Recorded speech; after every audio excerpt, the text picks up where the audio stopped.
ایک حدیث میں حضور نے فرمایا کہ قیامت کے دن سب سے پہلے 3 اشخاص کا معاملہ پیش ہوگا۔ ایک وہ تھا کہ جو اللہ کی راہ میں جنگ کرتا ہوا مارا گیا تھا، دنیا میں شہید سمجھا جا رہا تھا۔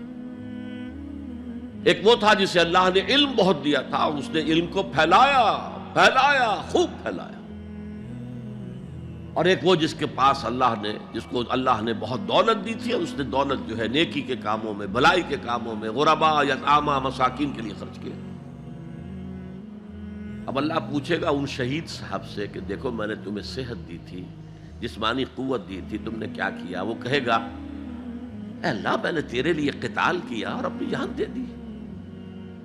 اللہ فرمائے گا کذبتا، تو نے جھوٹ بولا، انک قد قاتلت لأن یقال جریء، تو نے تو یہ جنگ میں حصہ لیا تھا اس لیے کہ تیری شجاعت کا ڈنکا بج جائے، تیری جرأت کی شہرت ہو جائے۔ وقد قیلا، وہ کہا جا چکا، اب یہاں تمہارے لیے کچھ نہیں ہے۔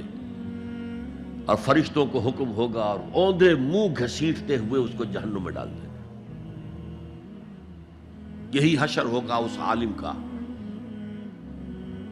تو نے وہ نیکی کا کام کیا تھا، لأن یقال عالم، کہا جا چکا دنیا میں، ڈنکا بج چکا تمہاری شہرت کا۔ اب اس میں نوٹ کیجئے، اگر کسی عالم کے علم کا ڈنکا بج جائے، اس کی اپنی نیت وہ نہیں تھی تو اس کے اندر کوئی خرابی نہیں ہے۔ یہاں معاملہ نیت کا ہے۔